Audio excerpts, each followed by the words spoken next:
very distinguished guests, and they are to be introduced by one of our Garfield scholars. We don't want to belabor or draw things out, so I will introduce our scholar, Lydia Cancilla, who is going to introduce the members of the panel. Lydia?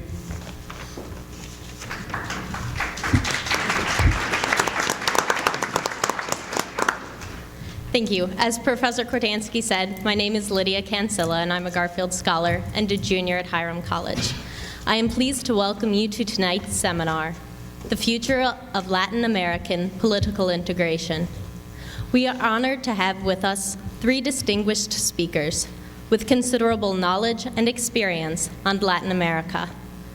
I would like to extend the gratitude of the Garfield Institute for Public Leadership to Dr. Jorge Castaneda, Ambassador Roberto Flores Bermudez, and Ambassador Craig A. Kelly for accepting the invitation to speak with us this afternoon, and to Ambassador James Cregan for agreeing to be our moderator. It is our privilege to have these men with us today. We hope that through them, we might gain a more thorough understanding of Latin American political integration. Dr. Jorge Castaneda is a renowned public intellectual, political scientist, and prolific writer, with an interest in Mexican and Latin American politics, comparative politics, U.S.-Mexican, and U.S.-Latin American relations. He received a BA from Princeton University and from the Université de Paris and an MA from École Pratique des Hautes Études, and a PhD in economic history from the University of Paris. In 2006, he ran as an independent candidate for President of Mexico, and from 2000 to 2003, he was Foreign Minister of Mexico. Please join us in welcoming Dr. Jorge Castaneda.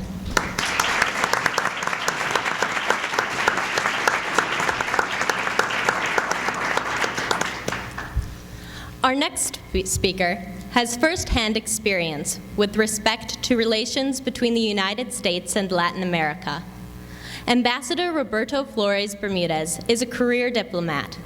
He has been Ambassador of Honduras to the United States since May of 2006 and has served ambassadorships in Washington, D.C., London, and Germany. Please join us in welcoming Ambassador Roberto Flores Bermudez.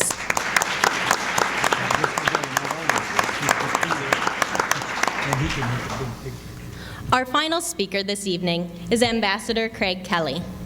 He is the Principal Deputy Assistant Secretary of the Bureau of Western Hemisphere Affairs. He holds a PhD in Romance Languages and European History from the University of California in Los Angeles. He speaks Italian, Spanish, French, and Portuguese. In addition, he holds a diploma from the École Nationale d'Administration in Paris and attended the National War College in Washington. From 2004 to 2007, he was ambassador to Chile. Please join us in welcoming Ambassador Craig Kelly.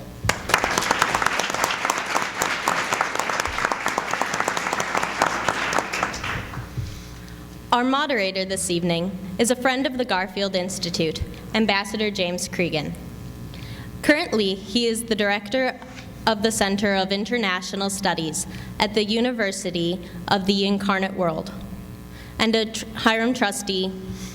Mr. Cregan is a career diplomat with over 30 years of experience, having served as the deputy chief of the mission at the American Embassy in Italy before acting as an ambassador to Honduras.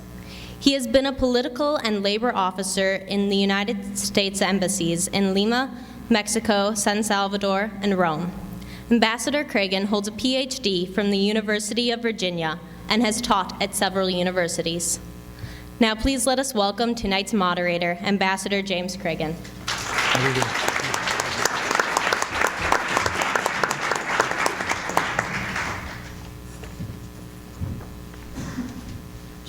Evening.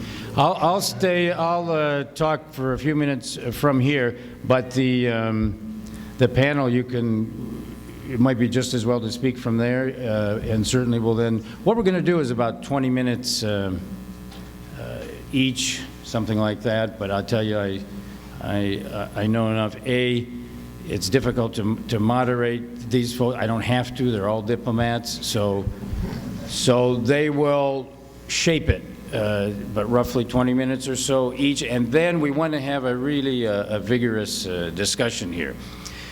The order will be, because one of the things I've learned, right now I'm no longer a diplomat, I'm a professor at this University of the Incarnate Word in San Antonio, Texas, and I've learned one thing, more or less, students rule. So what you said will go. And therefore, what we will do this evening is start with Mexico and talking about that U.S.-Mexico relationship from the Mexican point of view and from a man who has been foreign minister and by the way comes from a family. I knew his father who was foreign minister in Mexico as well. And then we expand that. He may talk about that whole NAFTA, that whole free trade area, and then we expand that to CAFTA. We won't give you all these acronyms, but anyway, the free trade goes North America through Central America, and then we will come back. We could have done it the other way, but then we'll come back to the U.S. and Ambassador Kelly, who's he's in charge of our Latin American policy, the United States toward Latin America. He's what they call the Principal Deputy Assistant Secretary, and there's an Assistant Secretary, and they share with our whole team, and he can talk to you about that, this responsibility for United States relations, but not only with Latin America, because now we call it Western Hemisphere affairs, so it's Canada, so it's Hudson Bay, let's say, to Tierra del Fuego. And he can talk about that big picture and bring in the incredible importance of countries like Brazil, and then we will hopefully weave this together in a way that you can, with a panel, carry out a dialogue. Certainly, I wanted to say that the world, as we know, is in crisis. Starts with financial crisis and moves on from there. President Obama today is here in the Midwest. He's over in Elkhart, Indiana, and talking about how we might act to revive the economy in a very specific way of a town that has a 15% unemployment rate, Elkhart, and of course the great American Midwest where we are from. You know, we think about be thrifty, don't spend, buy American.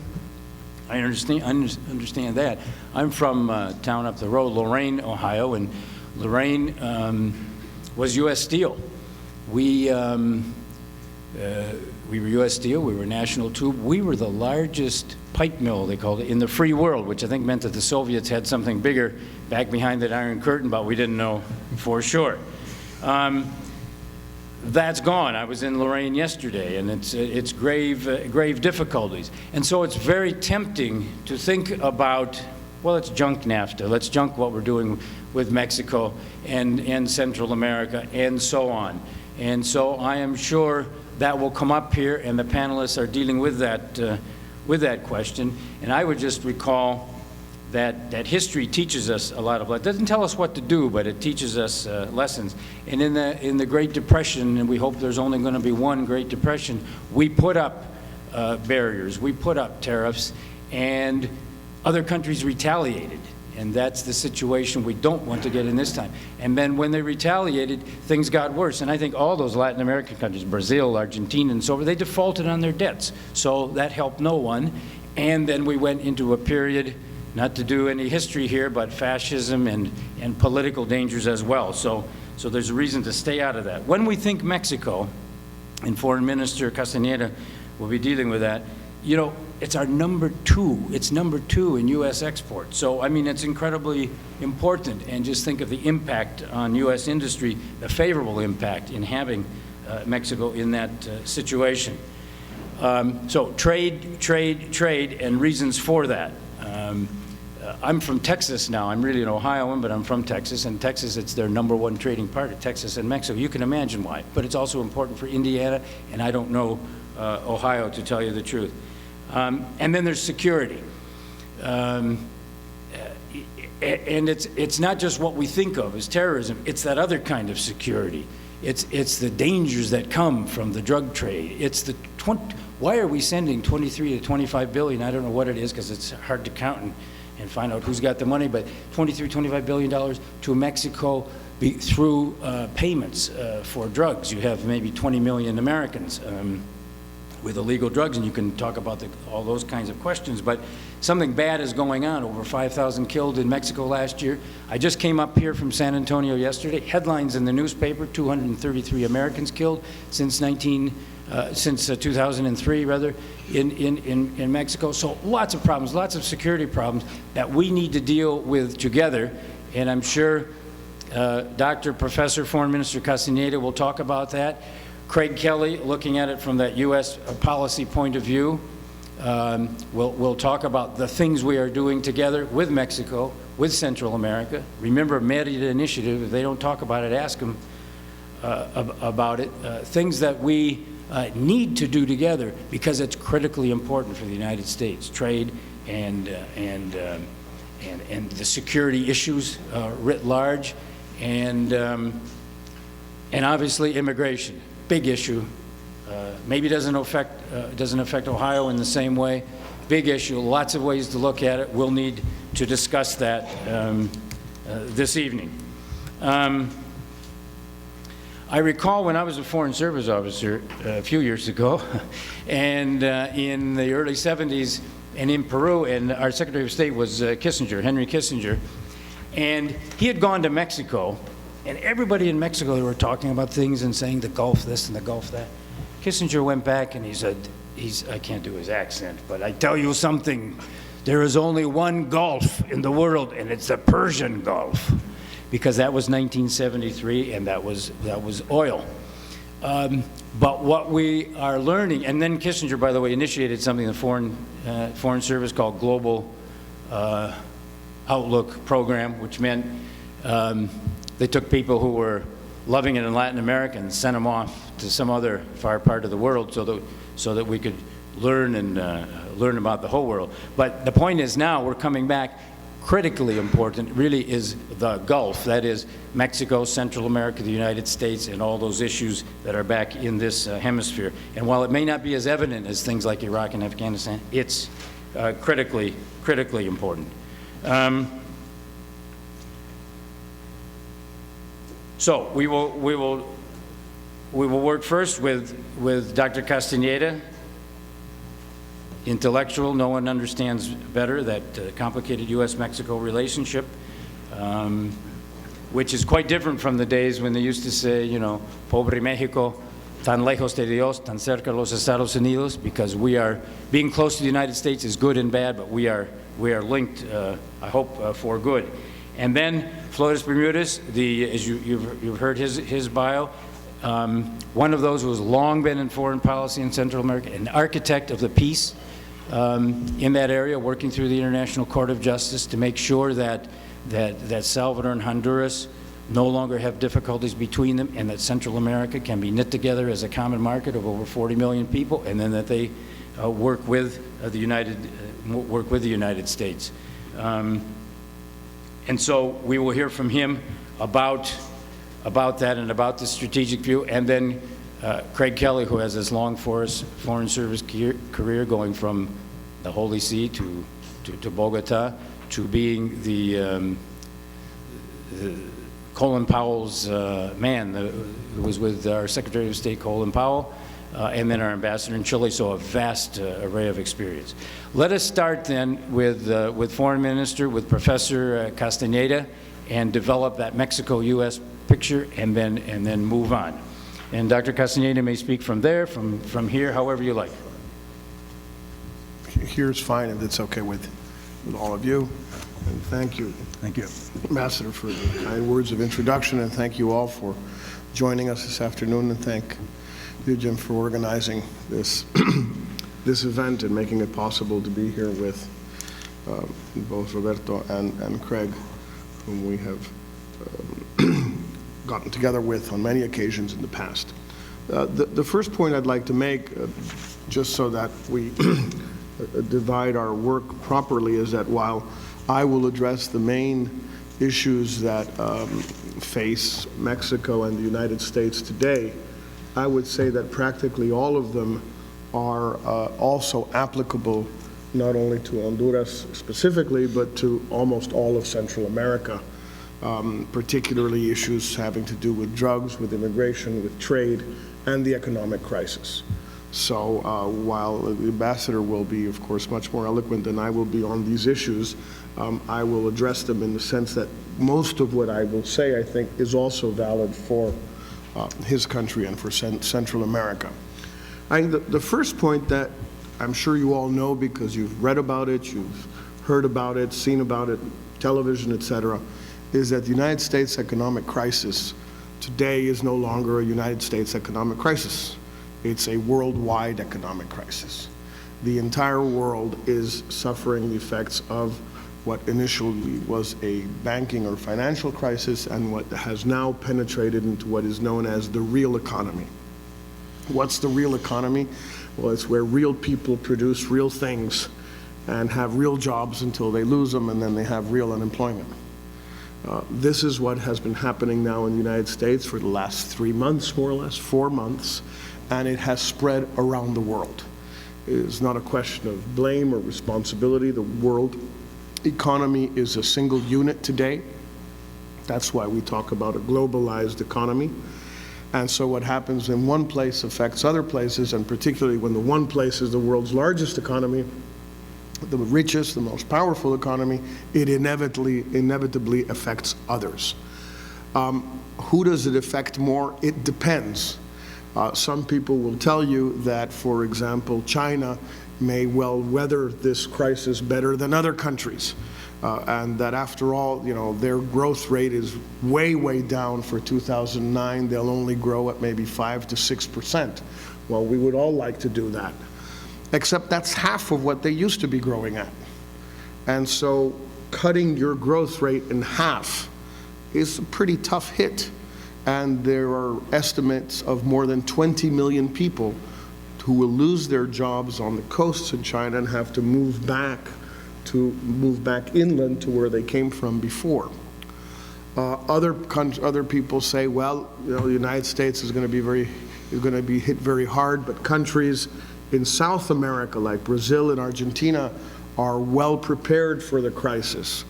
Well, they're sort of well prepared for the crisis, but they sell things like poultry, like iron, like ethanol, like all sorts of commodities, which the rich countries consume. The United States, China, Western Europe, Japan. And if these countries don't grow, then they don't buy their exports. And then we have, of course, Mexico. Mexico, whose president has quite correctly said in recent months that on this occasion, in contrast to previous Mexican crises, Mexico is well prepared to face the crisis. We have low inflation, we have high reserves, our public finances are in order. We have been growing at low rates, but constant rates for 12 years now. Yes, all of that is true. But one of the reasons all of that is true is because we signed an agreement with the United States back in 1993 called the North American Free Trade Agreement, NAFTA, which a lot of people in Ohio, by the way, didn't like. This was perhaps the anti-NAFTA state, with a good friend of mine, Congressman Marcy Kaptur. I don't know, she's still Congresswoman? But she was very adamantly opposed to it, partly with reason, partly not with reason. But in any case, Ohio was a big anti-NAFTA state. But the fact is, NAFTA was approved. 15 years have gone by. They haven't been bad 15 years for Mexico. They haven't been perfect, but they haven't been bad. But you can't have it both ways. You can't do well because you're linked to the United States when the United States is doing well, and then not do badly when you're linked to the United States and the United States starts to do badly. It doesn't work that way. If you're linked, if you're integrated, if your two economies are so close together like the United States and the Canadian economy are also, inevitably if things go poorly for the US, they also go poorly for Mexico. And that's what's happening to Mexico today. The Mexican economy is also tanking. People are losing their jobs. Tourism is way down. Remittances, what Mexicans in the United States send home, are beginning to decline. Mexican exports to the U.S., sales to the U.S., are declining because there's nobody here to buy stuff. We make televisions, we make cars. A good part of the American automobile industry is in Mexico. And as you may have noticed, Americans aren't buying cars anymore. Well, that means they're not buying American cars made in Mexico anymore. And that means the Mexicans who were working in the factories making American cars to sell to the United States are losing their jobs. So the first real issue on the U.S.-Mexican agenda for President Obama and for President Calderon, who's been in office now for 2 years, is how can the two countries work together to address the economic crisis. They met in Washington almost a month ago. President Calderon of Mexico was the first and only foreign head of state received by President-elect Obama. He didn't see anyone else. This is a tradition in the relationship between the two countries, and a very good one. And they addressed this issue of the economic crisis, but that's about all they were able to do in this first meeting, just address it. What does address it mean in diplomatic language? One guy said to the other, hey, we have this big economic crisis on our hands. And the other guy said, yes, we do. And the first guy said, we really have to do something about this, huh? And the second guy said, yes, we do. And that was about it. So they addressed it. That's how we make this fancy terminology, right, Ambassador? Okay. So they addressed it, meaning that, and they acknowledged that they have to work on it. But neither President Obama, who, as you may have noticed, has a lot of fish to fry right now, nor President Calderon, who also, and we'll talk about them in a second, has a lot of other dealings, nobody knows exactly what to do. What should the two countries, or the three countries with Canada, or if we include the Central American countries, Guatemala, El Salvador, Honduras, Nicaragua, and maybe Costa Rica. Costa Rica is a sort of a strange bird there. They're kind of different. I don't know, they have ecotourism and things like that. They're different. But at least the northern four Central Americans, who are very much like Mexico and have a very similar situation in the relations with the United States like Mexico, what do we do? Do we fight the crisis together? Is it everyone for himself? Does the United States say, hey, we have enough problems of our own without worrying about how the Mexicans or the Hondurans or the Nicaraguans are going to fix their mess? Or does the United States say, well, actually their mess is our mess and vice versa, and if things really go south in Mexico in particular, the problems that go south in Mexico will come north. The problems from Mexico will spill over into the United States through immigration, through drugs, through violence. Why? Because of the border. And no one can control a border entirely. So this is the first big challenge that the two countries have, how to deal with the economic crisis together or separately. The second one, which is directly linked to it, and I won't dwell on it too much, is trade, but I will mention it because we're in Ohio, and Ohio is the state where candidate Obama made most explicit and most, some would say, strident his intention of reviewing, revising, or revisiting NAFTA, the North American Free Trade Agreement with Mexico and Canada. Since the Ohio primary, he has toned down his opposition and his intentions, but he continues, and he did bring it up in his meeting with President Calderon of Mexico. He did say, we've got to look at this because I made a campaign promise, and I believe in my campaign promises, and I think there are things that we can improve in NAFTA. It's been 15 years now, and he's got a point. But it's also very important to remember that if he goes too far in order to placate some of the people, the unions particularly, but not only the unions who supported him in the primaries and then in the general election, he can go back to what the ambassador was saying in relation to what happened during the Great Depression. That protectionism starts setting in different countries, and people start looking out for themselves, each country for itself, closing off its borders to trade, and this sends the entire world into a downward spiral. Not just those who begin to do that, but everybody. And so there is an issue there of trade. I hope that there will be some issues of NAFTA that are revisited. They should be, because we have now 15 years to work on, and we know what has worked and what has not worked, and we know what we can improve. Let me just give you one example. We were talking about it in the car on the way over from the airport. President Obama has insisted very much, it's one of his signature issues, on energy independence for the United States. Well, does that include, when he says the United States, is he viewing the United States in the North American context? That is, does it include Canada and Mexico? Or is he just talking about the United States continental plus Alaska? I don't know. I'm not sure he knows at this stage right now. But this is a fundamental issue, because Canada and Mexico are two of the most important suppliers of oil and gas to the United States, could become much more important suppliers. We need to become more important suppliers because we need the money from selling oil and gas in order to develop our country in Mexico. So what does energy independence mean? Is it just the U.S.?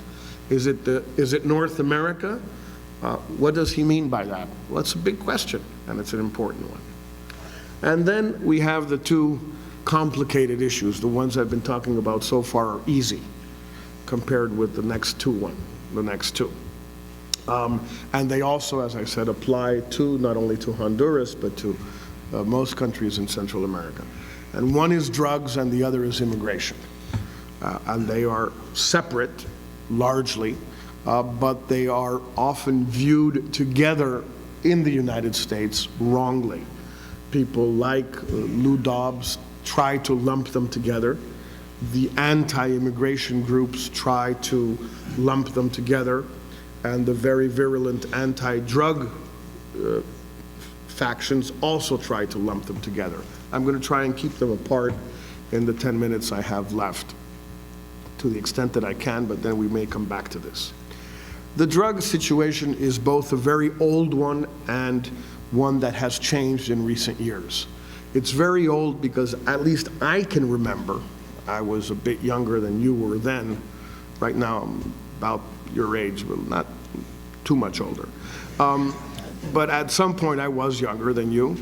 And I can remember in 1969 when President Nixon, recently having taken office, implemented a thing called Operation Intercept along the Mexican border, because too much marijuana was coming in from Mexico. At the time it was called Acapulco Gold.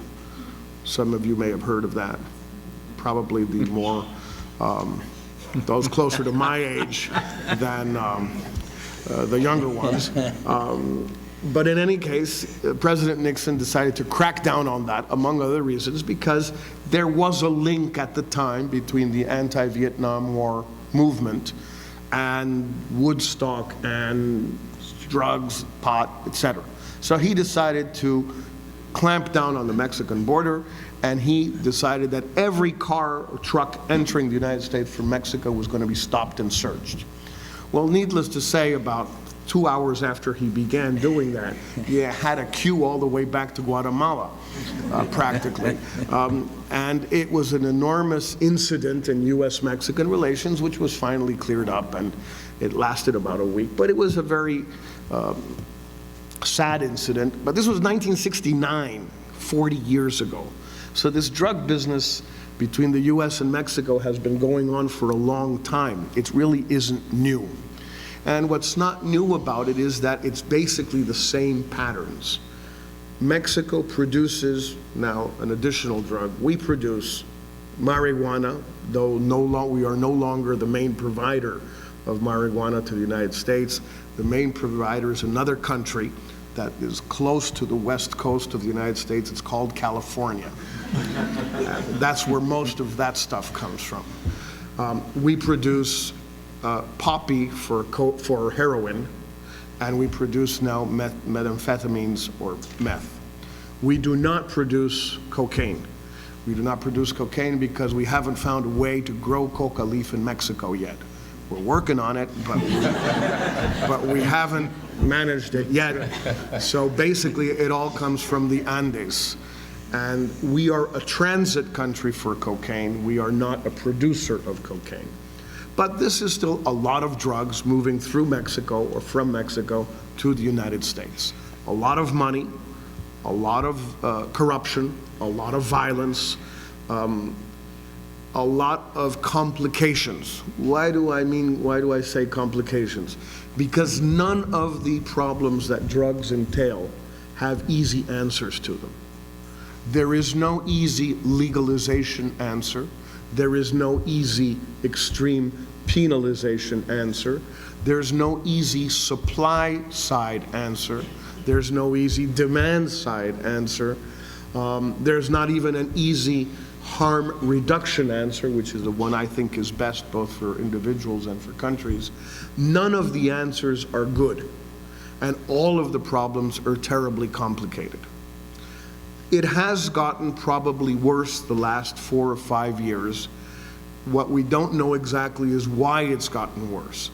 Has it gotten worse because more drugs are being consumed in the United States? Apparently not.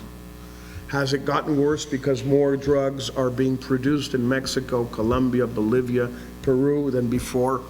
Not really. The numbers just don't bear this out. A little bit more, a little bit less. We know that there's much more violence in Mexico than before related to drugs, as the ambassador was saying, but that doesn't necessarily mean we know why there is more violence. We know there is more drug-related violence. President Calderon's government says the violence comes from the success he has encountered in taking on the drug cartels. And that very well may be true. Conversely, other people say that he kicked over the hornet's nest, but he forgot to have his fumigation gun with him and his net. And so if you kick over a hornet's nest without fumigation and without webbing to protect you, almost certainly you will get stung. And if you hit the hornets and insult them and say all sorts of terrible things to the hornets, they will sting you even more. So which is it? We don't really know. We know what everybody says, and it's clear what a government will say. This is a product of our success. We know what critics of the government or the cartels will say. Why mess with us? We had modus vivendi that, we got along. Why mess with it if things were more or less under control and had been for the previous 40 years? Well, these are very complicated issues. We know that there is a huge arms question from the United States to Mexico, the people who get killed in Mexico, the 5,000 drug-related executions that occurred last year in Mexico occurred basically with weapons coming mainly from the United States, though some from the old Central American wars. But can we stop guns from flowing from the U.S. to Mexico, particularly when you remember, as I'm sure you all know, that theoretically there are 4 states in the United States that border on Mexico: California, Arizona, New Mexico, and a 4th one. But there is, in fact, as far as guns are concerned, only the 4th one. And Texans don't like people to mess with their guns. This is not something you want to take up with Texans. They don't like it. Yes? I didn't mention it because I thought someone might hear about it. This is not something Texans like you for. I just went to a gun show on Sunday, that's right. How do you stop it?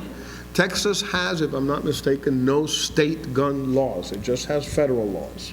And federal laws basically boil down to the Second Amendment plus a few minor laws, the Brady Bill, et cetera, that were enacted in the last 30, 40 years, and for practical purposes, it is almost impossible to stop a Mexican drug dealer from buying a gun in Texas. Now, yes, if he goes up and said, could you please sell me 50 M16s and I'm a drug lord from Culiacan, probably they won't sell it to him.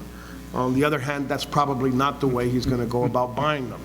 So it's very difficult to handle this thing.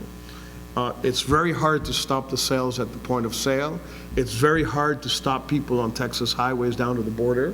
And it's even harder to control the border from north to south. If the United States can't control the border from south to north and hasn't been able to for 100 years, how in the world are we going to control it from north to south? Or do we want the United States to control it? Do we really want an Operation Intercept going down? What about tourism? What about trade? And finally, there's the most complicated issue, which is immigration. All of these are easy compared to immigration. And I'll be very quick on immigration because it's perhaps the one you may know more about, but we can come back to it. Immigration is something that the United States on occasion gets very irritated, excited, and perhaps frustrated with recurrently over its history. It's not that all of a sudden there is an immigration debate in the U.S. which has never taken place before. The debate has been going on and off for almost a century and a half now, and particularly since the end of the 19th century. Mexican immigration is not new. It began also at the end of the 19th century and has been going on for well over a century now. It has always had many facets to it. It has been, by American terms, legal, illegal, and a little bit of both. Now, you will tell me, how can it be a little bit of both? Because, you know, there's the law, and the law is the law, and everybody knows the law, and the law is applied or not applied. Not true. Not true in a whole bunch of areas of life, and not true in immigration. For many years, the United States looked the other way. For many years, the United States had in its books, on its legislation, a thing called the Texas Proviso. The Texas Proviso was something that was enacted in the 50s with the McCarran-Walters Act, which was a wonderful piece of legislation. It said, it is illegal to be a worker in the United States without working papers. It is illegal to work in the United States if you don't have legal authorization to work here. But it is not illegal to hire somebody who is illegal. Now, how in the world do you explain that to a peasant from Guanajuato? How do you explain it to anybody? Which is the law? Well, the law is whatever Congress passes, but that doesn't mean that the laws are meaningful. We all know, we go back to drugs.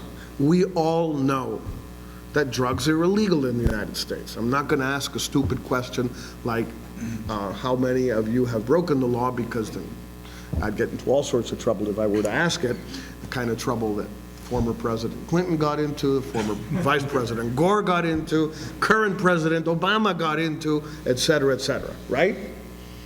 So does everybody abide by the law in the United States? No.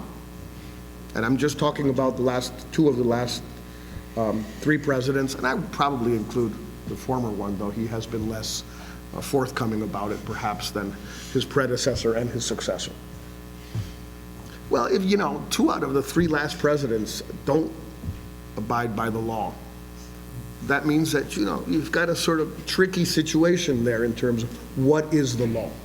Mexican immigration has been going on for a century.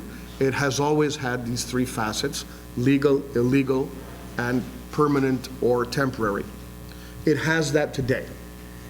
There are, roughly speaking, about 6 million legal Mexican citizens working in the United States. And there are about 6 million Mexicans working in the United States without papers, the ones Lou Dobbs refers to as illegal aliens. And frankly, the terminology is not of great importance, at least to me. We all understand what we're talking about. And it is an issue because what has happened over the last 10 years, since President Clinton, 12 years, began trying to clamp down on immigration. What happened was that instead of people coming and going the way they used to, which is, you know, a lot of Mexicans come work in the United States for 3 or 4 months a year, 5 months a year, and then go home and basically do nothing with the money they saved up during the 5 months they were in the United States. There are even university professors who do this. I know one of them, me. That's what I do. I teach at NYU for 4 months, and then I go home to Mexico when it gets cold, and I do nothing for the rest of the year. And it's a very comfortable life. I can't, what can I say? And so if I do it, I don't see why, 15 million of my countrymen shouldn't do the same thing. Some of them will get paid a little more, some will get paid less, but it's not a bad deal. What happened was when President Clinton in 1996 started making it more difficult, the coming and going got very complicated. And so people started to stay in the United States because it became more dangerous, more expensive to come to the U.S. illegally. And so they started staying in the United States. The minute they started staying, they started spreading out. Why? Because you can't have everybody work in Los Angeles or at NYU. You have to spread out. And Mexicans began spreading out, among other places, to Ohio. I came, I think, a year ago to give a talk at University of Miami, Ohio, next to a town, Suffolk County, that's where it is? Oxford, yeah, down by Dayton, yeah. I don't remember the little town, but they've got a sheriff out there who's a real nasty young fellow. He doesn't like Mexicans. And there were now 1,000 Mexicans in this little place where they had never seen Mexicans before. Why? Because there were no Mexicans in places like that. And now there were. And Americans react to something new the way everybody in the world reacts, with fear, with hostility, with animosity, until they get to know the new situation. They understand it, they assimilate it. They say, hey, these guys are nice, actually. Food's good, they're hardworking, pay taxes, very religious, have nice families. Hey, these guys are nice. But that takes a while. It takes a year, it takes 2 years, it takes 3 years. The first reaction is, who are these guys? Like in the old Butch Cassidy and the Sundance Kid movie, when they were being followed by Lord Baltimore or whatever. Who are these guys? Well, that's what they say about Mexicans. It's a very complicated issue, immigration. It has to be addressed because it creates too much tension between the United States, Mexico, Honduras, Nicaragua, El Salvador, Guatemala, Dominican Republic. It creates enormous tensions. It has to be addressed the way it's always been addressed, and I'll end here. There has to be legalization of the people who are here. There has to be an increase in the number of people who come to the United States to work temporarily so they can come and go as the U.S. economy needs them. And there has to be a clear sense that the border and its security will be enforced, but will be as enforced as it is regulated. Not just enforced, but also regulated. If you like, in metaphorical terms, you have a fence or a wall, but you have clear gates in the wall and clear rules by which people can walk through the gates and come and work in the United States and do things that Americans don't want to do, or that they would only want to do at much higher salaries. I'll stop here. Thank you very, very much, and we'll continue with the discussion.